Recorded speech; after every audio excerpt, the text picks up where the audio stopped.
Namun, ibunya justru mengatakan bahwa sebagai tamu, Joe harus dipersilakan makan lebih dulu. Jing tampak tidak senang melihat makanannya disajikan untuk Joe. Ia melontarkan tatapan mematikan yang begitu intens hingga Joe hampir bisa merasakan panasnya dari kejauhan. Ibunya lalu membisikkan sesuatu di telinga Joe, bahwa semua ini memang sengaja dilakukan untuk menghukum Jing yang kerap mengganggunya. Dengan gugup, Joe mengambil sepotong lobster dan memakannya.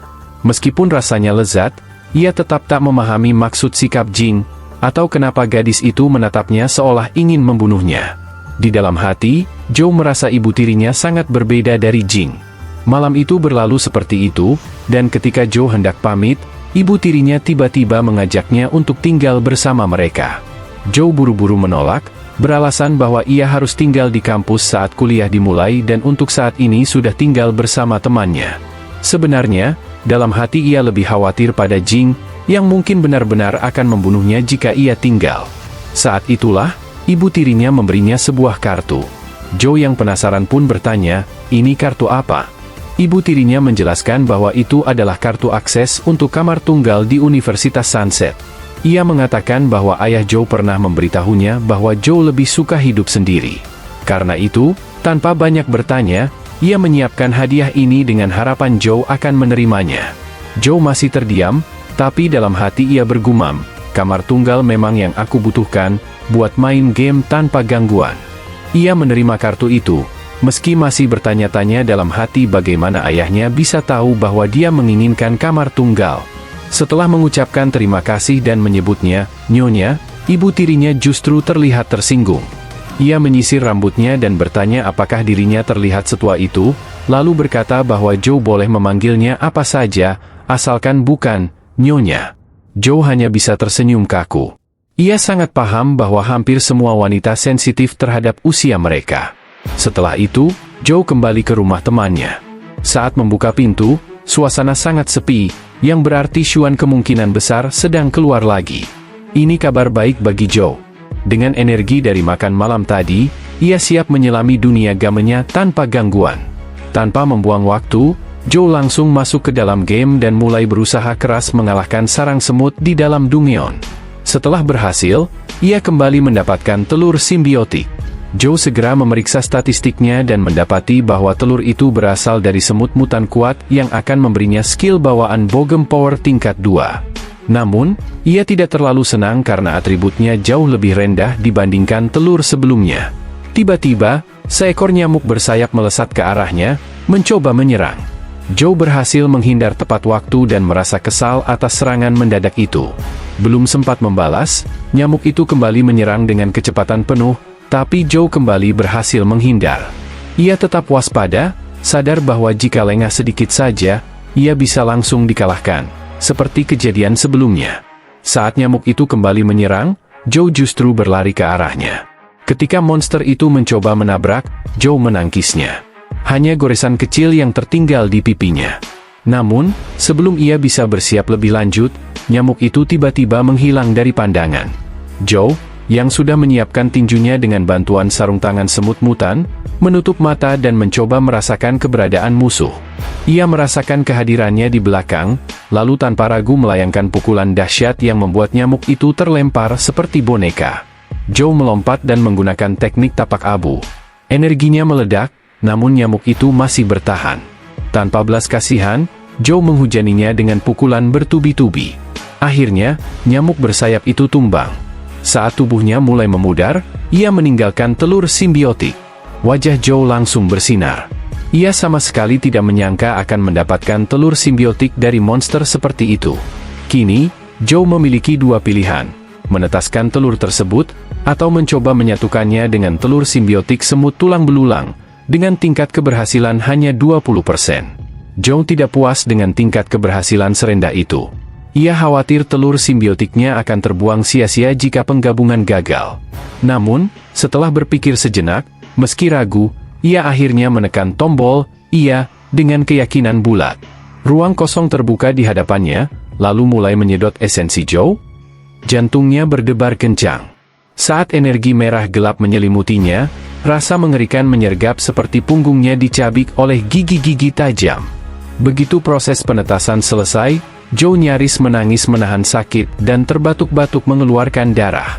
Kepalanya pusing, bukan hanya karena kehilangan banyak darah saat berkali-kali bertarung melawan nyamuk, tapi juga akibat efek dunia nyata saat membuka game, yang hampir membuatnya pingsan.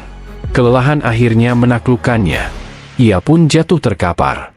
Ponselnya berdering, namun di adegan berikutnya, serangkaian kata-kata melayang di sekelilingnya, membangunkannya kembali. Dengan kepala berat, Joe perlahan bangkit, merasa sedikit lega karena rasa sakit di dunia nyata tidak seintens di dalam game. Ia mengoleskan darahnya ke layar ponsel untuk memeriksa status. Ia cemas kalau penetasan tadi gagal. Namun untungnya, telur tersebut berhasil menetas. Dengan semangat, Joe memanggil avatarnya, dan sesosok nyamuk terbang muncul. Namun yang dilihatnya membuat harapannya runtuh, itu hanya seekor nyamuk kecil. Suara terkejutnya bergema di dalam rumah. Ia menatap makhluk mungil itu dengan perasaan kecewa. Hasil yang diperoleh terasa jauh dari layak setelah semua penderitaan yang ia alami. Ia membuka statistik dan membaca bahwa ini adalah larva nyamuk bersayap perak, diklasifikasikan sebagai pet legendaris. Joe tidak tahu apa arti larva dalam konteks ini, tapi ia mengabaikannya dan langsung fokus pada atribut yang sangat buruk, terlalu buruk untuk makhluk legendaris, apalagi mengingat betapa mematikannya makhluk ini saat masih menjadi musuh. Meski atributnya payah, penampilan makhluk itu cukup lucu di mata Joe. Tiba-tiba, ponselnya kembali berbunyi. Sistem mengumumkan bahwa nyamuk bersayap perak merasa sangat lapar dan menyarankan agar segera diberi makan. Joe bingung makanan seperti apa yang bisa diberikan pada makhluk kecil ini. Saat ia menekan tombol, untuk memberi makan, jendela sistem muncul, menawarkan dua pilihan, semut skeleton mutasi atau semut kekuatan besar mutasi. Joe frustrasi. Makhluk kecil ini sangat pemilih. Ia jelas tidak ingin mengorbankan pet simbiotik lainnya hanya untuk memberi makan larva ini. Ia pun mulai menggerutu, mempertanyakan siapa desainer game yang menciptakan nyamuk sampah semacam ini, yang bahkan tidak bisa makan monster biasa. Sementara itu, si larva tetap terlihat imut, mengeluarkan air liur dan menunjukkan tanda-tanda lapar yang jelas. Dengan sangat terpaksa, Joe memilih untuk mengorbankan telur simbiotik semut kekuatan besar mutasi. Begitu tombol ditekan, energi berputar di sekitar nyamuk kecil itu. Rasa laparnya akhirnya terpenuhi. Setelah makan, Joe memutuskan untuk memeriksa bentuk simbiotik dari makhluk itu, karena dalam wujud bayinya, jelas makhluk ini belum bisa membantu dalam pertempuran.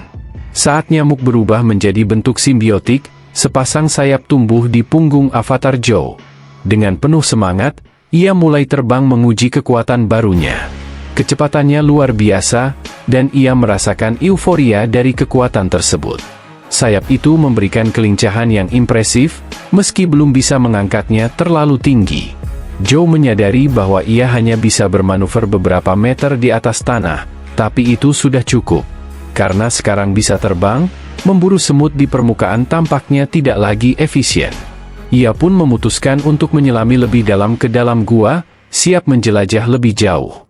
Namun semakin dalam ia masuk, semakin banyak semut yang muncul. Jalan semakin sempit, dan monster merayap di mana-mana. Dari ketinggian, ia melihat lautan makhluk kecil dan bingung bagaimana cara menaklukkan mereka semua. Tapi lalu ia teringat, ia bisa terbang. Ia pun mencoba melesat di atas kepala mereka. Sayangnya, rencana itu gagal total. Semut-semut kecil itu bersatu, membentuk tangan raksasa yang menyerangnya dari segala arah.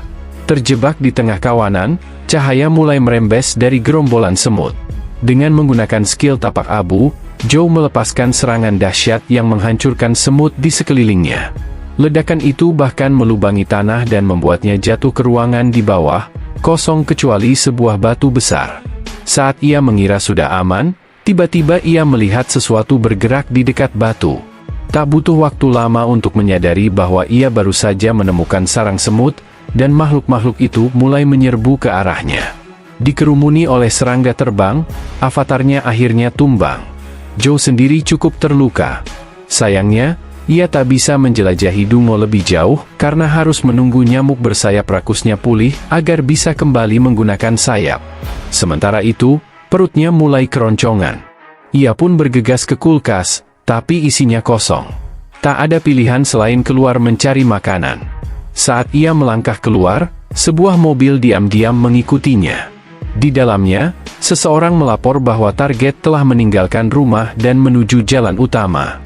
Ia bertanya apakah sekarang saat yang tepat untuk menangkapnya. Seorang wanita bernama Lisa, yang sedang memoles lipstik, menjawab bahwa tempatnya terlalu ramai. Mereka diperintahkan tetap bersembunyi, dan ia akan menangani ini sendiri. Saat Joe berjalan di trotoar, Lisa tiba-tiba menghadang, memastikan dirinya tampil memesona. Ia bertekad untuk memikat Joe. Tanpa menyadari bahaya, Joe terus berjalan. Lisa menunggu di balik tembok, menanti momen yang pas. Lalu ia keluar dan berpura-pura terjatuh.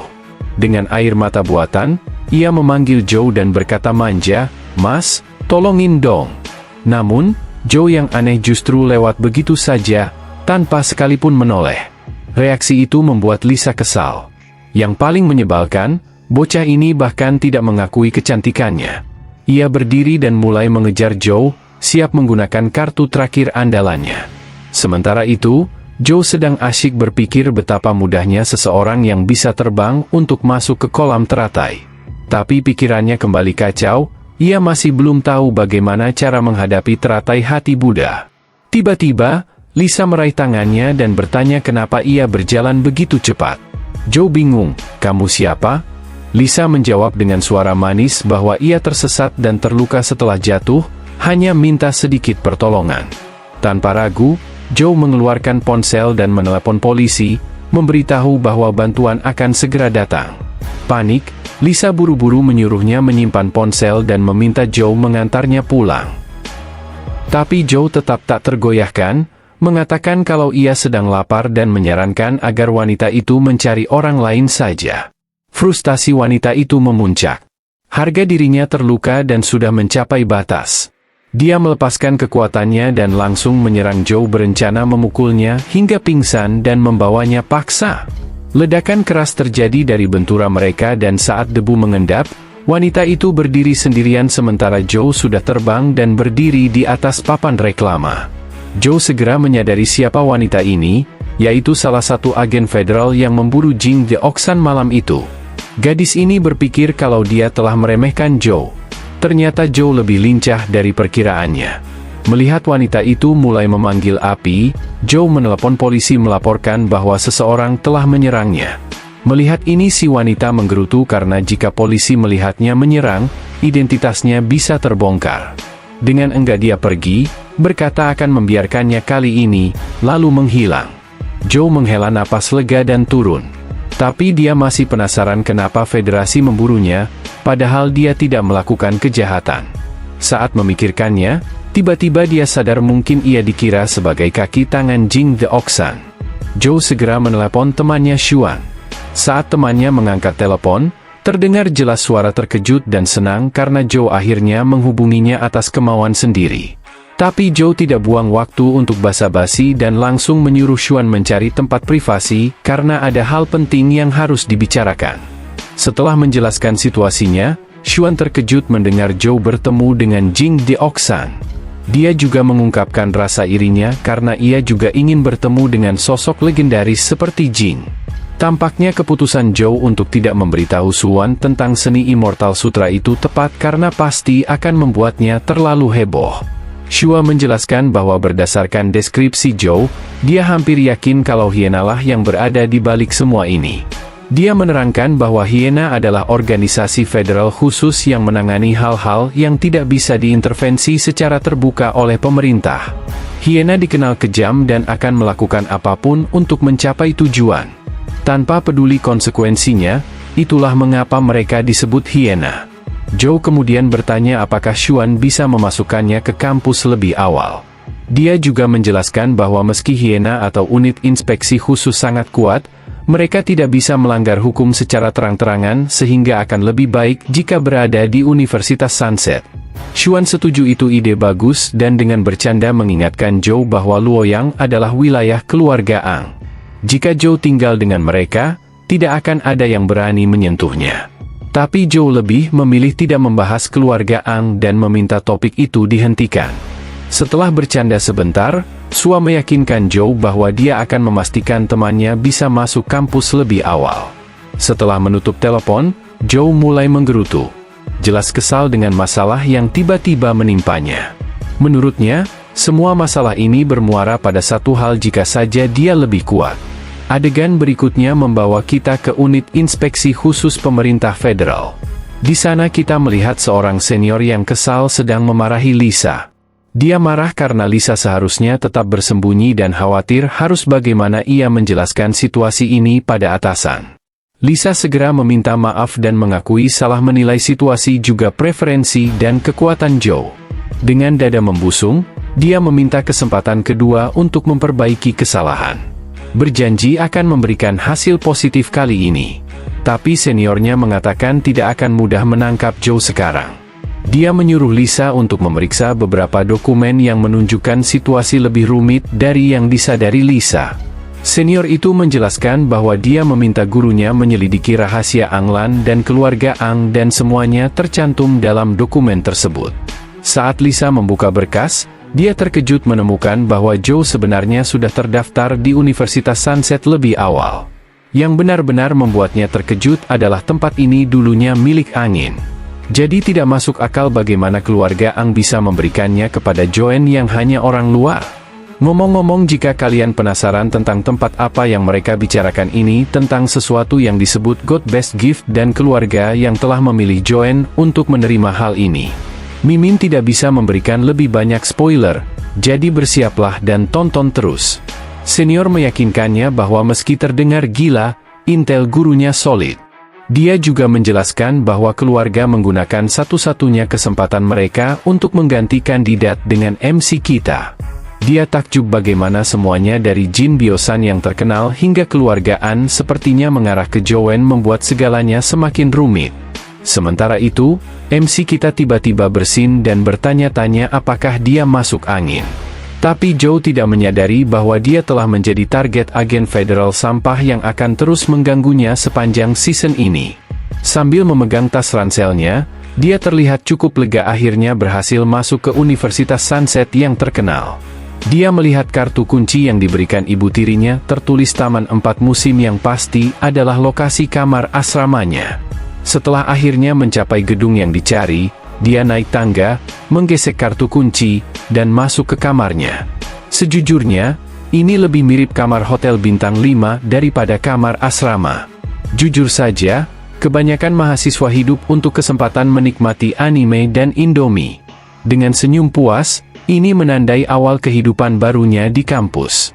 Ketika membuka tas ranselnya, dia menyadari tidak membawa cukup barang untuk babak baru kehidupannya ini. Hanya beberapa pakaian dan tidak banyak lagi. Jadi, dia memutuskan kalau inilah saatnya untuk berbelanja. Dia mengeluarkan peta kampus dan mulai mencari toko sambil memeriksa ponselnya. Seorang gadis mulai menuruni tangga.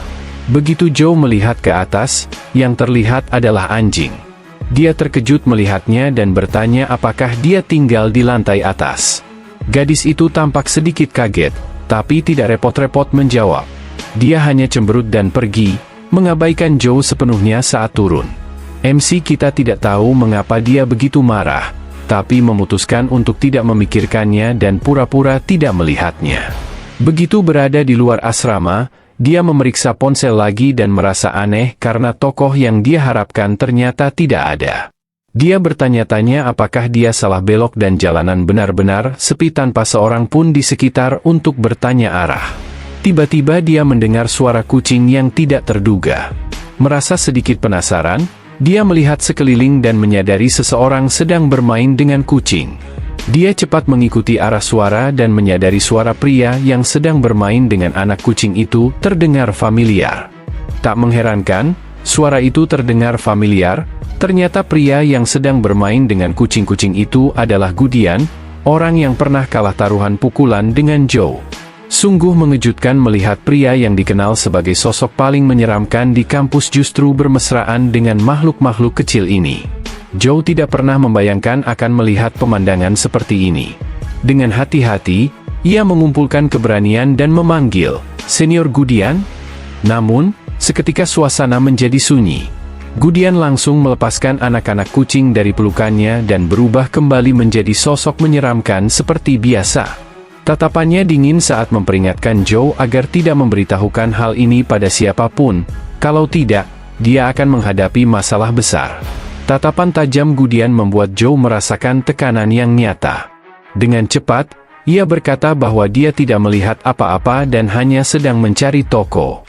Ia bahkan menambahkan bahwa jika Gudian bersedia menunjukkan arah, dia akan segera pergi. Tampaknya Gudian cukup puas dengan respons itu, meskipun tidak terlalu terlihat. Ia menarik kembali tangannya dan berbalik berjalan pergi sambil berkata bahwa tempat ini adalah kampus lama. Ia menyarankan Zhou untuk mengikuti jalan tersebut hingga menemukan pos penjaga yang bisa memberikan arah lebih lanjut. Sebelum benar-benar pergi, Gudian menoleh dan melemparkan tatapan terakhir dengan mata merah menyala, memperingatkan Zhou untuk tidak mengganggu anak-anak kucing itu. Zhou tetap di belakang, lalu dengan lembut mengelus seekor anak kucing yang masih tertinggal. Ia termenung.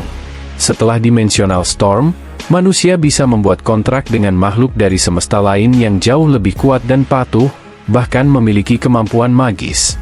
Hewan peliharaan biasa pun jadi terlupakan. Itulah sebabnya sangat mengejutkan melihat seseorang sekuat dan semenakutkan Gudian justru memiliki sisi lembut terhadap makhluk kecil ini. Begitu kembali ke asrama, Zhou merasa frustrasi. Ia kesal karena terus-menerus kalah dalam permainan tanpa tahu penyebabnya. Dengan emosi menggelegak, ia menggigit ibu jarinya lagi untuk mengeluarkan darah dan memanggil avatarnya masuk ke dalam permainan. Avatarnya muncul di tempat yang sama, tangga menuju kuil Buddha kecil. Tangga terkutuk itu.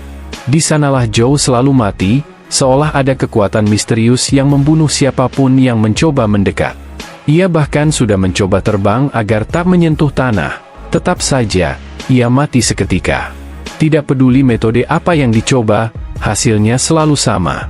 Sebagai sebuah game, Zhou tahu pasti harus ada solusi. Lawan sebelumnya, seperti Satria Kerangka dan Nyamuk Bersayap, meskipun sulit, tetap bisa dikalahkan. Tapi kali ini, tak ada pertarungan. Ia seperti menghadapi pintu yang tersegel. Bukan bos, tapi batas dunia. Ia tahu bahwa untuk bisa masuk ke kuil Buddha kecil itu, ia membutuhkan sesuatu, sebuah kunci. Namun, satu-satunya tempat yang bisa dijelajahi saat ini hanyalah kolam teratai, dan sejauh ini, ia belum menemukan apapun yang berguna di sana. Ia teringat pada keterampilan meditasi yang baru diperolehnya di kota Buddha. Skill itu tidak meningkatkan kekuatan serangan atau pertahanan, tapi justru menguras energi dalam jumlah besar agar tetap aktif. Meski begitu, Zhou merasa aneh jika sebuah skill tidak memiliki kegunaan berarti. Dengan rasa penasaran dan harapan, ia mengaktifkan skill meditasi dan menuruni tangga sekali lagi. Saat tiba di dasar, ia melompat melewati tanah, dan kali ini, ia selamat. Kegembiraan menyelimuti dirinya. Untuk pertama kalinya, dia berhasil mencapai kuil kecil itu. Dengan penuh rasa bangga, Zhou melangkah masuk. Namun, masalah baru segera muncul. Skill meditasi ternyata menguras energi esensi dalam jumlah besar. Zhou kewalahan.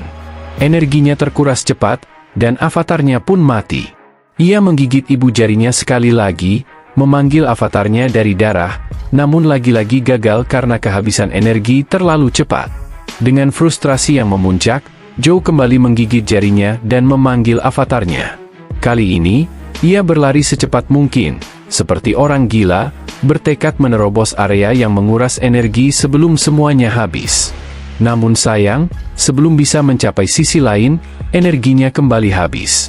Pantang menyerah, seperti Mimin yang bisa kalah 10 kali dalam rang tapi tetap lanjut, Zhou terus meneteskan darah demi memanggil kembali avatarnya. Ngomong-ngomong, Mimin kalah rangnya di Immortal, ya, bukan epic kayak kalian. Kembali ke cerita, Zhou merenungkan bagaimana kecepatan karakternya tidak cukup cepat untuk membawanya melewati ke kuil Buddha kecil. Jadi, dia mulai mempertimbangkan untuk menggunakan nyamuk sebagai gantinya. Dia merasa cukup puas setelah mengaktifkan sayap dan merasa yakin bahwa kali ini dia pasti akan berhasil. Tapi ternyata rasa puasnya segera menguap saat esensinya terkuras lebih cepat lagi. Tentu saja sayap meningkatkan kecepatannya, tetapi mereka juga menguras esensinya dalam tingkat yang gila, terutama saat dikombinasikan dengan keterampilan meditasi. Dia dengan enggan akhirnya mengakui bahwa mustahil untuk melewati area ini hanya dengan keterampilan meditasi tingkat 7. Satu-satunya pilihan yang tersisa adalah menggunakan keterampilan di peringkat yang lebih tinggi. Dia memutuskan mungkin sebaiknya dia menjelajahi kolam teratai lagi dengan harapan menemukan sesuatu yang berguna. Tepat saat dia akan berangkat, ponselnya berdering. Saat dia mengangkatnya, ternyata itu yang entah ada di mana. Xuan dengan santai memberitahunya untuk datang ke kolam teratai dan menonton pertunjukan. Zhou menjadi penasaran mendengar hal itu dan bertanya apa ada yang menarik. Xuan hanya menatap lurus ke depan di mana kita melihat saudara tiri Zhou sedang berdiri menghadapi seorang pria besar seperti gorila. Lalu dengan nada misterius ia mengatakan bahwa Zhou akan mengerti begitu dia sampai di sana. Saat anjing berdiri di sana, bisikan mulai menyebar di antara kerumunan. Orang-orang mengatakan bahwa anjing sudah mencapai level legendaris bahkan sebelum dia masuk akademi. Dan pria yang berdiri menghadapinya adalah Yang Lei, sosok legendaris tingkat dan seorang penyanyi.